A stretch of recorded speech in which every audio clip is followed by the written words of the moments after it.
कड़वा सच, एक चेतावनी। ये जितने बड़े लोग होते हैं ना, दूसरों की इज्जत को खिलौना समझते हैं। और हम तो सच कहेंगे दोस्तों, बड़ों के पेट में कभी मत घुसना। क्यों? अब एक कहानी सुनो। एक चौराहे पर सुनो मित्र, एक ऊंट कहीं मर जाता है। दिन में खत्म हुआ और रात समय नियर आता है। अब हम तुम्हें ये बता रहे हैं कि बड़ों की बैठक ना बैठो, बड़ों के पेट में ना घुसो। और आधी रात भैया एक सियार कहीं से आता है, पूंछ की ओरी से भैया खाने का लग लगाता है।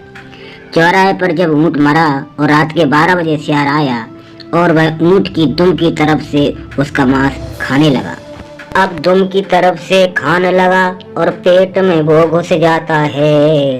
मन मानो मांस खाए रहो है और सियार बहुत हर्षाता है।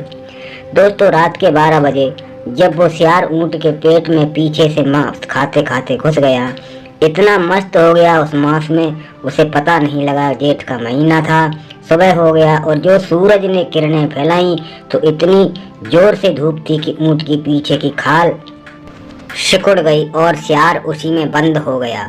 अब सियार ऊंट के पेट के अंदर उल रहा है और तब तक एक महात्मा जी चले आए तो मरा हुआ ऊंट हिलने लगा। तो महात्मा जी ने बाहर से आवाज लगाई, ये ऊंट के पेट के अंदर कौन है? अंदर से गीदड़ बोला है, हमको त्रिलोकी कहते हैं, हम जग का पालन करते हैं, इस ऊंट के पेट में रहते हैं, हम जग का पालन करते हैं, इस ऊंट के पेट में रहते हैं। महात्मा जी से सियार कहने लगा, हमको त्रिलोकी कहते हैं और हम जग का पालन करते हैं और इस ऊंट के पेट में रहते हैं। महात्मा जी कहने लगे, हमारी तो पूरी जिंदगी कपड़ा रंगते लंगोटी लगाते लगाते हो गई, हमें तो तुमने कभी दर्शन नहीं दिया, दर्शन दो प्रभु। तो सियार कहने लगा, अगर तू मेरा दर्शन चाहता है तो पानी भर के ला और ऊंट की तुम पर छिड़काव कर।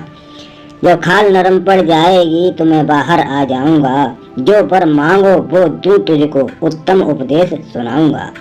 अब पानी भर के लाओ और ऊंट की तुम पर छिड़काओ। जब खाल नरम पड़ जाएगी तो मैं बाहर आ जाऊंगा और जो वर मांगोगे वो तुम्हें दूंगा और उत्तम उपदेश सुनाऊंगा।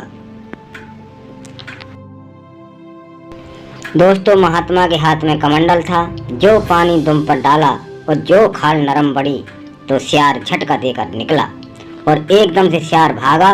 जब सियार भागा तो महात्मा जी पीछे पीछे भागने लगे और कहने लगे, भाई भगवान खड़े हो जाओ, कम से कम कुछ उपदेश तो दिए जाओ। तो सियार खड़े होकर कहने लगा कि एक उपदेश अपनी गांठ में बांध लेना कि बड़ों के चूतड़ों में कभी मत घुसना।